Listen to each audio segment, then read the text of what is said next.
తమిళనాడులోని కుంభకోణం బస్టాండ్‌కు సుమారు 8 కిలోమీటర్ల దూరంలో కొలువైన శ్వేత వినాయక ఆలయం వెనుక ఒక అపూర్వమైన పురాణ గాథ దాగి ఉంది. క్షీరసాగర మథనం అనంతరం అమృతం వెలువడేందుకు వినాయకుడిని పూజించిన దేవతలు ఆ తర్వాత నురుగ వినాయకుడిని ఇంద్రుడు స్వర్గానికి తీసుకువెళ్లిన విషయం మనకు తెలిసిందే.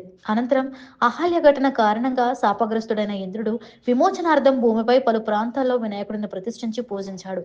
అలా శ్వేత వినాయకుడిని కుంభకోణం ప్రాంతానికి తీసుకువచ్చినప్పుడు ఆ ప్రాంత పవిత్రత, ప్రశాంత వాతావరణం చూసి వినాయకుడు ముగ్ధుడయ్యాడట. ఇక్కడే శాశ్వతంగా నివసించాలనే కోరికతో తన తండ్రి పరమేశ్వరుడిని అనుమతి కోరాడట. అప్పుడే శివుడు ఒక చిన్న పిల్లాడి రూపంలో అక్కడికి వచ్చాడని పురాణాలు చెబుతాయి. అదే సమయంలో ఇంద్రుడికి ఆ పిల్లవాడి రూపంలో ఉన్న గణపతికి అప్పగించి శివార్చనకు వెళ్ళాడు. శివార్చన పూర్తయ్యే వరకు విగ్రహాన్ని కింద పెట్టవద్దని సూచించాడు. అయితే ఆ ప్రాంతంపై మక్కువతో వినాయకుడు శ్వేత వినాయకుడిని బలిపీఠం కింద ఉంచి వెళ్ళిపోయాడట.